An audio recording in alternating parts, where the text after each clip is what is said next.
안녕하십니까. 복사하는 마라토너 박종필입니다. 이곳은 캐나다의 제2의 도시 몬트리올의 세인트 로렌스 강변에 있는 유원지입니다. 자, 유원지에서 영상 촬영을 하고 있습니다. 자, 올드보트라고 되어 있습니다. 옛날 항구다 뭐 이런 의미의 올드보트라고 되어 있고요. 여기 보시면 자크 카르티에라고 되어 있기도 합니다. 자크 카르티에. 여기 캐나다의 제2의 도시 몬트리올은 프랑스계 주민들이 많습니다. 자, 이곳 몬트리올 뿐만 아니라 북동쪽으로 약 1시간 남짓 가게 되면 퀘벡시가 있는데요. 이곳 몬트리올 시와 퀘벡시는 프랑스계 주민들이 많습니다. 몬트리올과 퀘벡은 퀘벡주에 속하는데요. 퀘벡주는 캐나다의 10개 주 중에 가장 핵심이 되는 주가 퀘벡주입니다. 퀘벡주 안에 이곳 몬트리올 시와 퀘벡시가 속해 있습니다. 그래서 몬트리올 시든 퀘벡시든 둘 다 퀘벡주에 속하고 프랑스계 주민들이 3분의 2 정도 차지하고 있고 그들의 대부분은 로마 카톨릭 신자라고 합니다.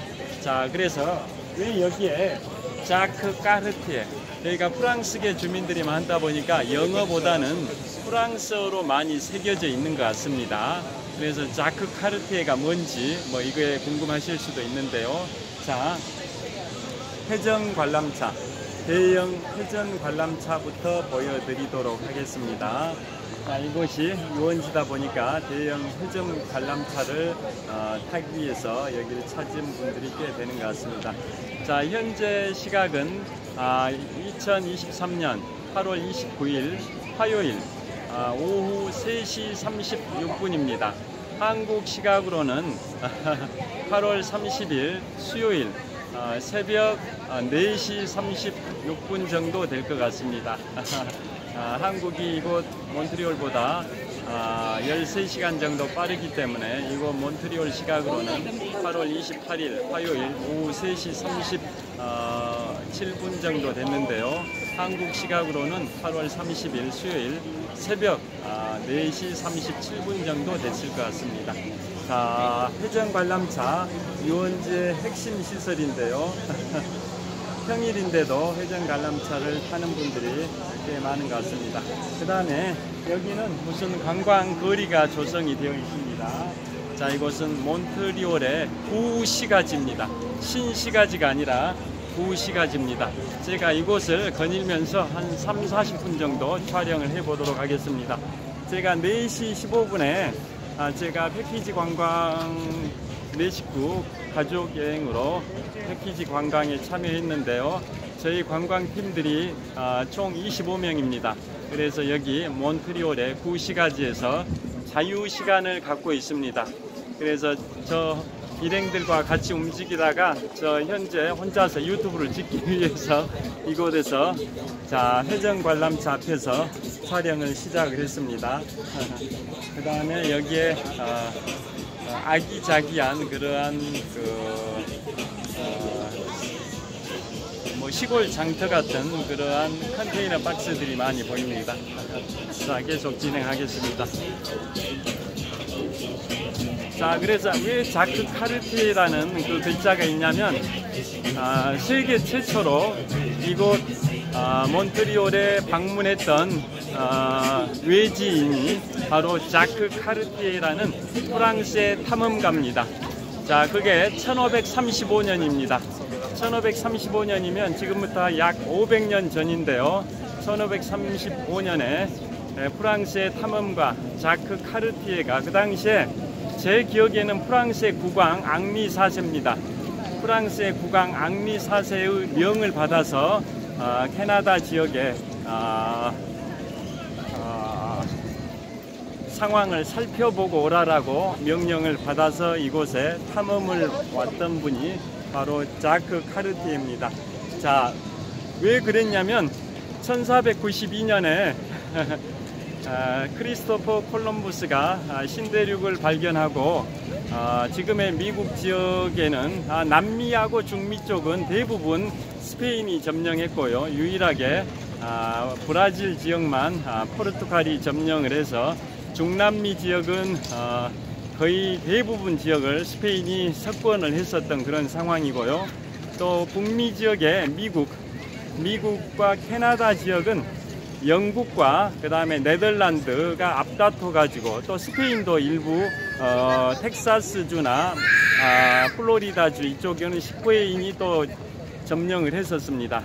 그래서 북미 지역은 네덜란드, 영국, 스페인 등이 식민지 쟁탈전, 각축전을 펼치고 있는 그런 상황이었습니다. 그래서 프랑스도 늦었지만은 그러한 서구 열강들의 식민지 쟁탈전에 참여하기 위해서 앙리 4세 프랑스 국왕이 탐험가 자크 카르티에를 보내가지고 북미 지역의 상황을 한번 점검해보고 와라, 실제 확인해보고 와라 라고 명령을 내려서 자크 카르티에라는 프랑스의 탐험가가 1535년에 캐나다 지역의 사실상 북미 지역입니다. 북미 지역에 프랑스인으로는 최초로 도착을 한 겁니다. 프랑스인뿐만 아니라 외지인으로서는 사실상 1535년에 자크 카르티에가 북미 지역에 도착한 게 최초로 봐야 할 것 같아요.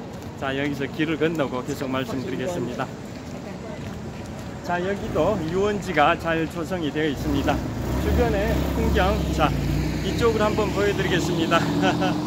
자, 보시면은 여기 시가지가 이렇게 펼쳐져 있습니다.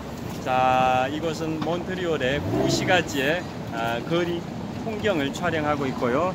역광일 것 같긴 한데 반대 방향도 촬영을 하고 있습니다. 자, 다시 한번 이쪽 방향 촬영을 해 보겠습니다. 길을 건너겠습니다. 화이팅! 화이팅! 자, 계속 진행하겠습니다. 네. 자, 이제 세인트 로렌스 강, 아까 유원지 해전 관람차가 설치되어 있는 그 유원지는 세인트 로렌스 강변에 있습니다. 자, 세인트 로렌스 강이 대서양을 따라 계속 남서쪽으로 내려오면 미국의 그 5대5 중에 가장 동쪽에 있는 온타리오호와 만나게 됩니다. 자, 역광일 것 같긴 한데요. 자, 뒤쪽에 몬트리올의 시청사가 저쪽 방향으로 약 한 300m 지점에 있습니다. 고풍스러운 건물의 몬트리올 시청사인데요. 시청사 바로 옆에 앞이라고 봐야 할 것 같습니다. 시청사 측면인 것 같아요. 측면에 영국의 영웅 호레이쇼 넬슨 제독의 동상이 세워져 있습니다. 자, 호레이쇼 넬슨 제독, 세계 3대 해전 중에 하나인 트라팔카르 해전의 영웅 호레이쇼 넬슨 제독의 동상이 저기 몬트리올 시청사 바로 옆에 세워져 있는 이유도 차차 말씀드리겠습니다. 자, 계속 진행하도록 하겠습니다. 이곳은 이제 프랑스의 몽마르트, 프랑스 파리의 몽마르트 언덕처럼 그림을 그리는 그러한 화가들이 많이 보입니다. 자, 그래서 북미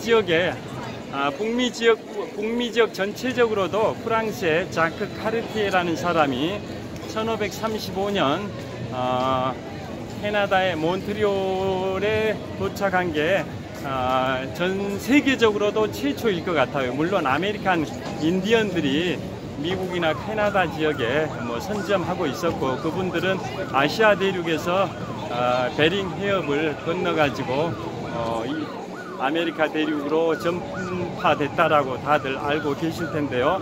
그러한 아메리칸 인디언들, 즉 원주민을 제외하고 외지인 중에서는 1535년, 지금부터 약 500년쯤 전에 프랑스의 탐험가 자크 카르티에가 캐나다의 몬트리올 지역에 도착한 게 외지인으로서는 최초라고 봐야 할 것 같습니다. 왜냐하면 미국 지역의 역사의 시작이라고 할 수 있는 게, 우리가 일반적으로 알고 있는 것은 1620년에 영국의 청교도들이 종교 박해를 피해 가지고 메이플라워를 타고 미국의 매사추세츠주의 보스턴의 플리머스 항에 입항한 게 미국의 역사의 시작으로 알고 있는데요. 그보다 더 앞서 가지고 1580년대에 엘리자베스 1세 여왕 시절에 버지니아 지역에 식민지 개척을 위해서 영국인들을 진출시켰었는데 추위를 견디지 못하고 식량을 구하지 못하고 그 다음에 병마 때문에 전멸을 해버렸죠. 1580년대 엘리자베스 1세 여왕의 버지니아 지방의 식민지 개척은 실패로 끝나버리죠. 왜 버지니아냐? 영국의 엘리자베스 1세 여왕이 처녀 왕으로 결혼을 하지 않고 여왕으로 계시다가 돌아가셨기 때문에 처녀 왕이 개척한 그러한 지역이다 해서 처녀를 영어로 버진이라고 뭐뭐 이하는 누구누구의 땅이다 이런 의미입니다. 그래서 버지니아는 처녀 여왕이 개척했던 땅이라는 그런 의미를 담고 있습니다. 자, 이제 넬슨 제독의 동상을 보여드리면서 계속 말씀을 드리겠습니다. 처녀 여왕이 개척한 땅이다 이런 의미를 담고 있는 게 바로 버지니아입니다. 그런데 1580년대 버지니아 개척은 실패로 끝나버렸었던 역사가 있습니다. 자, 여기 호레이쇼 넬슨 제독의 동상이 우뚝 솟아 있습니다. 여기 넬슨 제독의 동상은 기단 높이가 약 한 15m 정도 되는 것 같습니다. 15m 정도의 기단 위에 동상이라기보다는 석상이 세워져 있는 것 같고요. 왜 여기에 세워져 있는지는 제가 곧 말씀드리겠습니다. 자, 여기 신호가 바뀌어서 여기 걷는 다음에 계속 말씀드리겠습니다. 자, 더 멀리에서 넬슨 제독의 동상을 잡아 보겠습니다. 자, 호레이쇼 넬슨 제독의 동상을 비추고 있고요. 그 다음에 몬트리올 시청사를 보여드리겠습니다. 자, 이쪽 시청사 이쪽으로 진행하면서 계속 말씀드리겠습니다. 자, 지금 제가 비추고 있는 방향은 영국의 호레이쇼 넬슨 제독의 동상 석상이고요. 바로 옆에 몬트리올 시청사 건물, 여기도 고풍스러운 건물로 되어 있습니다. 몬트리올 시청사 건물을 보여드리고 있습니다. 자, 계속 이동하면서 말씀드리겠습니다.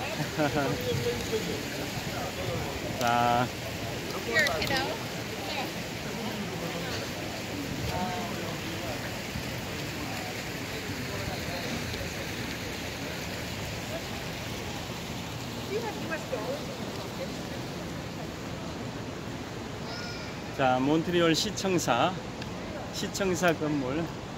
자, 시청사 건물입니다. 굉장히 고풍스러운 건물로 되어 있습니다. 지금 보고 계시는 건물은 캐나다 몬트리올 시청사 건물이 되겠습니다. 자, 이쪽으로 좀 더 내려가 보면 더 좋은 게 있을 것 같습니다. 자, 여기 전방에 녹지공원이 펼쳐져 있고, 저 전방에는 신시가지가 있습니다. 새로운 도시 시가지가 있는 초고층 빌딩들이 있는 신시가지가 전방에 펼쳐져 있고요. 반대로 이 몬트리올 시청을 기준으로 저 건너편에 제가 지금까지 왔던 곳은 구시가지입니다. 구시가지. 그리고 여기에도 이제 동상이 하나 세워져 있고요. 이분도 몬트리올을 개척하는데 기여했던 분의 동상이 세워져 있습니다. 자, 그 다음에 저 멀리 트라팔카르 해전의 영웅 호레이쇼 넬슨 제독의 동상이 세워져 있습니다. 자, 그래서 이쪽 앞쪽으로 좀 가면서 촬영을 하도록 하겠습니다. 시청사 건물을 좀 멀리서 한번 잡아보도록 하겠습니다.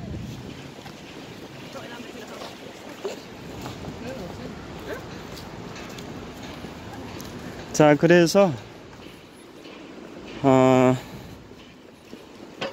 전 세계적으로도 북미 지역에 최초로 진출했던 외지인은 1535년에 몬트리올에 왔었던 프랑스의 탐험가 자크 카르티에가 사실상 처음이라고 봐야 되는데요. 그 이후에 아까 말씀드린 것처럼 1580년대 영국의 엘리자베스 1세 여왕 시절, 자, 녹지대가 펼쳐져 있고 여기에 시청사 건물이 양쪽에 있습니다. 자, 가운데 있는 동상, 이게 몬트리올의 건설에 기여를 했던 분의 동상이 세워져 있고, 그 오른편에도 이렇게 시청사 건물이 있고 또 왼편에도 시청사 건물이 있습니다. 저를 보여드리겠습니다. 자, 보시면 자, 동상을 기준으로 오른편에도 이처럼 시청사 건물이 있고요, 또 왼편에도 이처럼 시청사 건물이 있습니다. 그 다음에 자, 이 양 두 개의 청사 건물 가운데 몬트리올 개척에 기여했던 분의 동상이 있고, 그 너머로 약 50m 정도 뒤쪽에 신시가지와 구시가지의 접경지대에 영국의 세계 3대 해전 중의 하나인 트라팔가르 해전의 영웅인 호레이쇼 넬슨 제독의 동상이 세워져 있는데, 그 이유는 곧 설명드리겠습니다. 자, 계속 이쪽으로 가서 말씀드리겠습니다. 자, 그래서 1535년에 그 자크 카르티에라는 분이 북미 지역에 최초로 와서 캐나다 몬트리올에 가을에 도착했습니다. 가을에 도착해 가지고 여기서 저를 배경으로 찍겠습니다. 가을에 도착을 해 가지고 아까 제가 1976년 몬트리올 올림픽 당시에 올림픽 주 경기장을 언덕지대에서 영상을 잠깐 찍었는데요. 그 언덕 지역이 몽로얄이라는 지역입니다. 몽로얄. 그러니까 1535년에 이곳에 북미 지역에서 최초로 이곳 몬트리올에 도착했던 프랑스의 탐험가 자크 카르티에라는 분이 여기에 도착을 해서, 여기에 도착한 경로는 프랑스 쪽에서 대서양을 항해해서 이쪽으로 오다가 세인트 로렌스 강 입구, 그곳에 가스페라는 지역이 있습니다. 가스페. 대서양에서 이곳 세인트 로렌스 강의 중심 지역인 몬트리올에 이르기 위해서는 대서양과 세인트 로렌스 강의 하류가 만나는 지역에 가스페라는 지역이 있습니다. 그쪽에서 시작해 가지고 세인트 로렌스 강을 따라 쭉 남서쪽으로 내려가서 쭉 많이 가게 되면 미국의 5대 호 중에 가장 동쪽에 있는 온타리오 호와 만나게 되는데요. 그 온타리오 호와 세인트 로렌스 강이 만나는 지점에 바로 천섬이 있습니다. 제가 오늘 오전에 방문했던 1864개의 섬으로 아름답게 섬들이 분포되어 있는 그 천섬 지역이 세인트 로렌스 강 상류와 5대 호 중에 가장 동쪽에 있는 온타리오 호가 만나는 지점에 있고요. 그 천섬과 그 다음에 대서양과 세인트 로렌스 강 하류에 있는 큰 그 지역이 가스페라는 지역입니다. 그 가스페. 그러니까 대서양과 세인트 로렌스 강의 하류가 만나는 그 가스페 지역에서 쭉 남서쪽으로 약 제 생각에는 한 400km 정도는 될 것 같습니다. 서울 부산 거리 정도 쭉 남서쪽으로 이동하다 보면 세인트 로렌스 강의 상류와 온타리오 호가 만나게 됩니다. 자, 그 세인트 로렌스 강 한 400km 정도 중에 중간 지점에 있는 도시가 몬트리올입니다. 몬트리올. 그 대서양에서 세인트 로렌스 강 하류에 진입해 가지고 좀 내려오다 보면 퀘벡시가 있고, 거기에서 더 남서쪽으로 내려오면 이곳 몬트리올시가 있습니다. 그래서 그 당시에 프랑스의 탐험가 자크 카르티에가 앙리 4세 프랑스 국왕의 명령을 받고 탐험을 하러 이쪽에 내려와 가지고 네덜란드, 영국, 스페인 이런 나라들이, 서구 열강들이 북아메리카의 식민지 개척의 정탈전을 벌이고 있다라는 소식을 들은 프랑스의 국왕 앙리 4세가 탐험가 자크 카르티에한테 명령을 한 거죠. 북미 지역을 탐험하라고 오라고. 그래서 그분이 지금부터 500년쯤 전인 1535년에 쭉 세인트 대서양에서 세인트 로렌스 강을 타고 남서쪽으로 항해를 하다가 세인트 로렌스 강의 중간 지점인 이곳 몬트리올에 도착해 가지고 그때가 가을이었습니다. 가을 단풍이 너무 멋있었습니다. 캐나다는 단풍이 정말 유명합니다. 그래서 캐나다의 국기가 바로 하얀색 바탕에 빨간색 단풍 무늬가 캐나다의 국기지 않습니까? 그만큼 단풍이 유명하고 단풍을 영어로 메이플이라 하고, 그래서 캐나다는 메이플 시럽이 또 유명하다라는 거 다 아실 겁니다. 그래서 1535년 이 몬트리올에 도착한 자크 카르티에가 아까 제가 1976년 몬트리올 올림픽 당시에 올림픽 주경기장을 언덕 지역에서 내려다 봤는데요. 그 언덕 지역이 몽로얄입니다. 몽은 프랑스어로 산이란 뜻입니다. 마운틴. 프랑스 그 알프스의 최고봉을 몽블랑이라고 하는 이유 잘 아시죠? 모는 마운틴, 영어로 마운틴이 프랑스어로 몬이고, 블랑은 하얗다. 이걸 프랑스어로 블랑이라 합니다. 그래서 몽블랑은 알프스의 최고봉, 해발 4,807m, 만년설로 뒤덮여 있어서 하얗게 보인다 해서 하얀 산이라는 의미로 몽블랑이라고 하듯이, 몽로얄이라는 것은 왕의 산이라는 뜻입니다. 왕의 산. 프랑스어로 몽로얄은 왕의 산. 그래서 아까 제가 올림픽 주경기장을 내려다봤던 그 지역이 높은 산, 약간 나지막하긴 해도 산이었습니다. 산. 그래서 그 산에서 올림픽 주경기장 방향을 내려다봤더니 정말 세인트 로렌스 강이 펼쳐져 있고 이 지역 자체가 너무 아름다웠습니다. 그래서 가을을 여기에서 푹 빠져가지고 가을을 보내는데, 나중에 겨울이 닥쳤습니다. 여기 몬트리올이 위도상으로는 북위 46도 정도 됩니다. 북위 46도. 자, 아까 토론토가 북위 43도 정도 됐고요. 이곳 몬트리올은 북위 46도 정도 되고, 여기서 좀 더 북동쪽으로 1시간 정도 가게 되면 퀘벡시는 북위 46.5도 정도 됩니다. 서울이 북위 37도입니다. 서울이 북위 37도인데 여기가 46도 정도 된다는 것은 위도상으로 북쪽으로 약 10도 정도 더 올라온 지점입니다. 그렇다 보니까 추운 지역이죠. 자, 서울하고 위도가 같은 지역은 미국의 샌프란시스코고요. 여기 몬트리올은 북위 한 46도, 퀘벡은 46.5도다 보니까 서울 위도 37도보다 약 10도 정도 북쪽으로 더 올라오는 그러한 위도상에 위치하고 있어서 굉장히 추운 지역입니다. 그래서 몬트리올은 추울 때는 영하 40도까지 내려간답니다. 서울은 많이 내려가 봐야 영하 15도 정도까지 내려가는데요. 이곳 몬트리올은 영하 40도까지 내려갈 정도로 추운 지역이라고 합니다. 그래서 그 자크 카르티에가 여기 가을에 도착해서 단풍의 그 멋진 풍광에 푹 빠져 있다 보니까 겨울이 닥쳐버렸습니다. 그러다 보니까 이 세인트 로렌스 강이 꽁꽁 얼어붙어 가지고 배가 움직일 수 없었습니다. 강이 얼어버리니까 프랑스에서 타고 왔던 탐험선이 움직일 수 없어서 여기에서 겨울을 지낼 수밖에 없습니다. 그래서 대부분이 여기에서 동사해버렸답니다. 얼어서 죽었다라는 뜻이죠. 그리고 자크 카르티에랑 소수만 겨우 고국인 프랑스어로 그 다음에 봄, 즉 1536년 봄에 고국인 프랑스로 돌아가가지고 앙리 4세한테 보고를 했었습니다. 그래서 그때가 처음으로 이 몬트리올이 개척이 됐던 거고요. 그 뒤로 실제 프랑스의 사람들이 많이 몰려와가지고 산 시기는 그로부터 약 한 70년 정도 지난 1600년대 초반이라고 합니다. 1600년대 초반.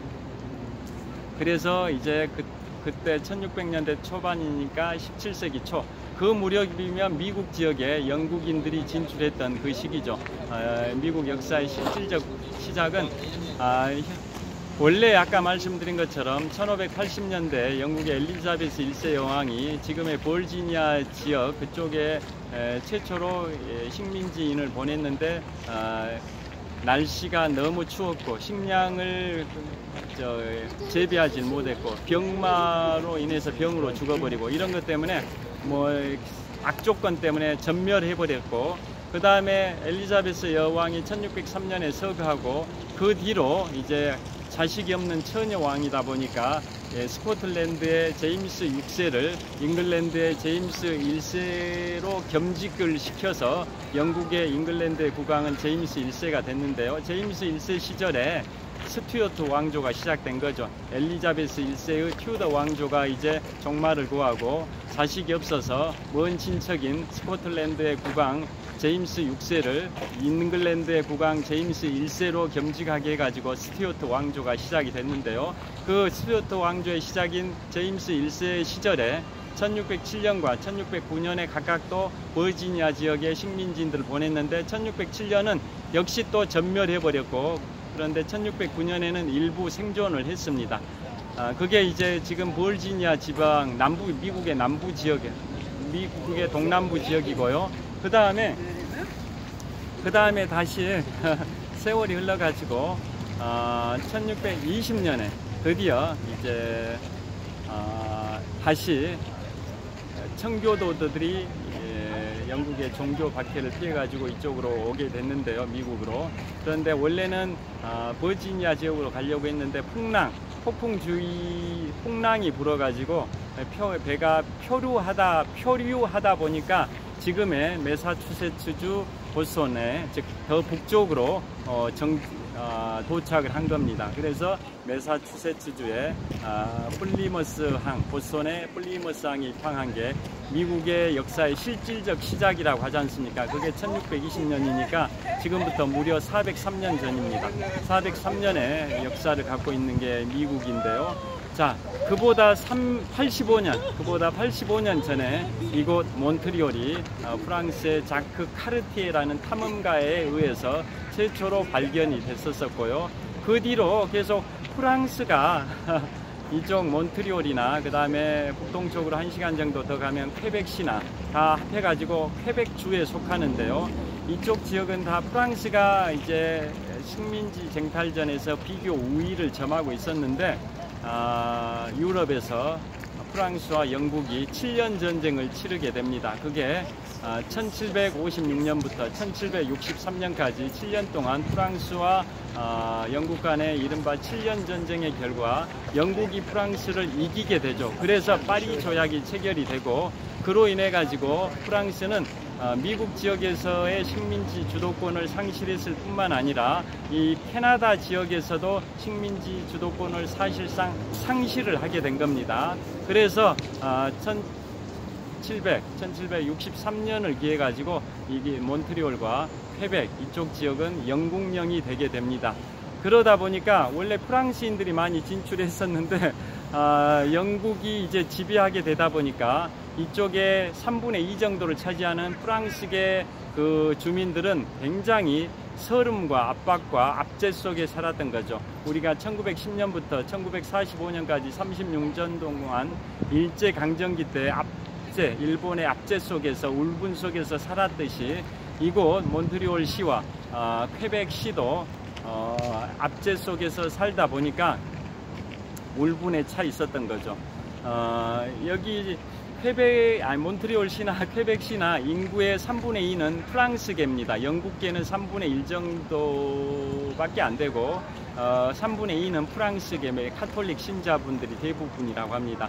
그래서 울분 속에 살고 있었는데 1959년부터 1969년까지 제18대 프랑스 대통령을 했던 샤를 드골 대통령이 원래 1967년에 캐나다의 수상과 캐나다 수도 오타와에서 정상회담을 하기 위해서 오타와 쪽으로 비행기를 타고 가다가 이 몬트리올 상공을 통과할 때 갑자기 여기에서 내렸습니다.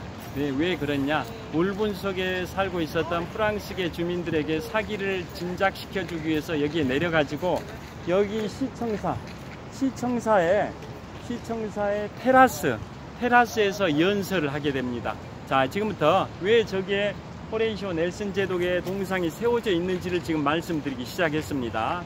자, 1967년 그 당시에 샤를 드골 제18대 프랑스 대통령이 캐나다 수도 오타와, 왜 오타와가 수도냐?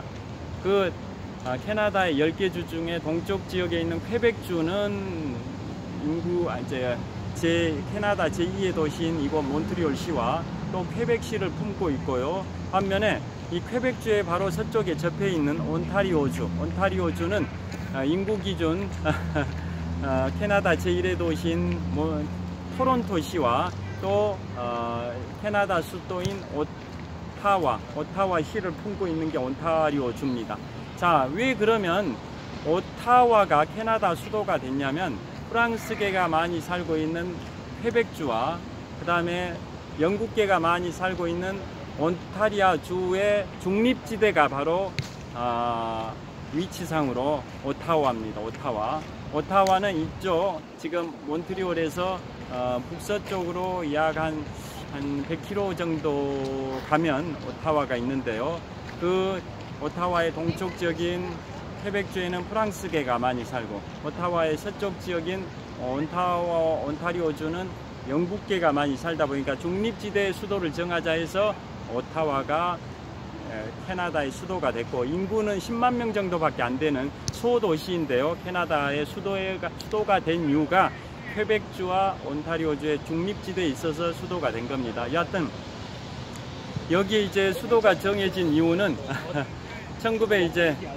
수도가 그렇게 정해졌고요. 그 다음에 1967년에 프랑스의 18대 대통령 샤를 드골 대통령이 캐나다 총리와 정상회담을 하기 위해서 프랑스에서 캐나다 수도 오타와 쪽으로 비행을 하다가 여기를 통과했습니다. 즉 몬트리올 상공을 통과하면서 울분 속에서, 압제 속에서 살고 있는 프랑스계 주민들에게 사기를 진작시켜주기 위해서 여기에 내려가지고 이 시청사의 테라스에서 명연설을 했습니다. 뭐라고 했냐?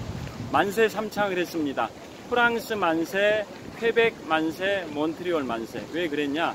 좀 이따 저기 보시면 여기에 몬트리올 건설에 기여한 저기 검은색 동상이 있고, 그 너머로 50m 정도 뒤쪽에 호레이쇼 넬슨 제독의 동상이 있는데요. 그 사이에 깃발이 3개가 있습니다.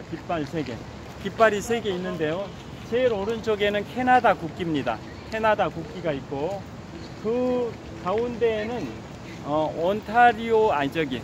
이 몬트리올 시의 깃발이 있고, 가장 왼쪽에는 퀘벡주의 깃발이 있습니다. 다시 말씀드립니다. 이곳은 몬트리올 시인데요. 캐나다의 2의 도시입니다.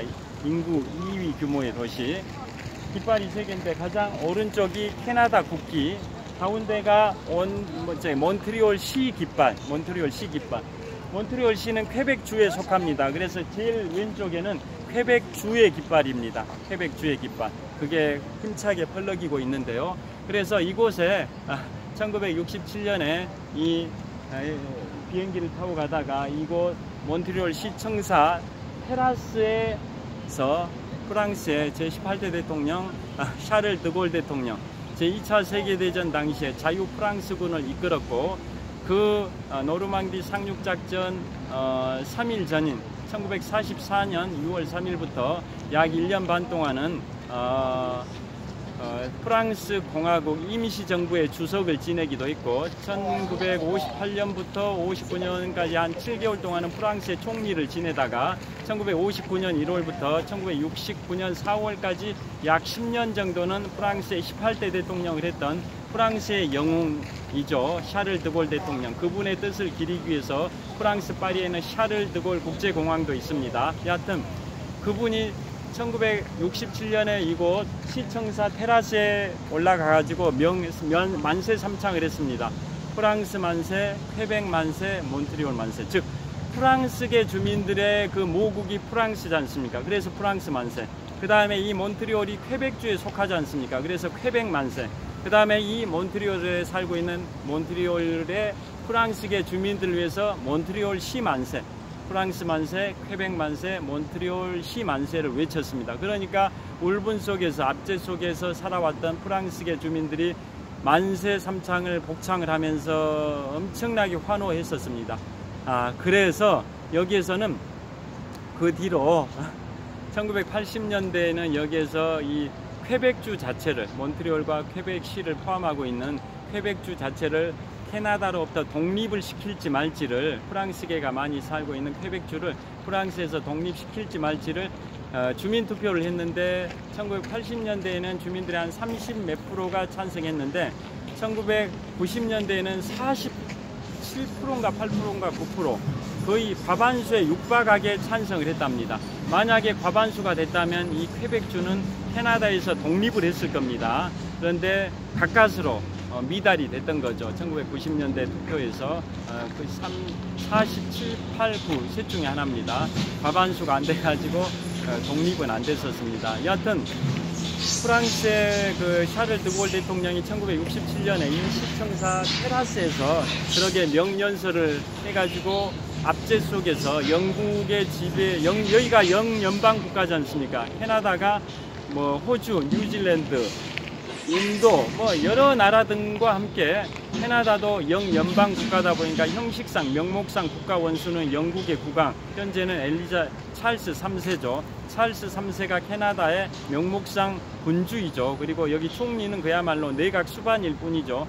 국가 원수는 영국의 국왕 찰스 3세라는 거 다 아실 겁니다. 여하튼 영연방 국가다 보니까 영국 지배하에 있던 그 프랑스계 주민들이 엄청나게 샤를 드골 대통령의 만세 삼창, 프랑스 만세, 퀘벡 만세, 몬트리올 만세, 그것에 열광을 해가지고 들고 일어났습니다. 그래서 그런 주민투표까지 하면서 독립을 시도했는데 결국은 실패를 하긴 했지만은, 그런 식으로 이쪽은 프랑스계 주민들이 이곳 몬트리올 시뿐만 아니라 퀘벡시도 프랑스계 주민들이 많다 보니까